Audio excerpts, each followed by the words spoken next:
यम तरुवारिक धार मुरझि गेल, जन करे कलमक रचना सँ। गावि रहल छी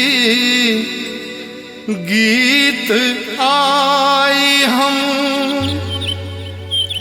कवि रवि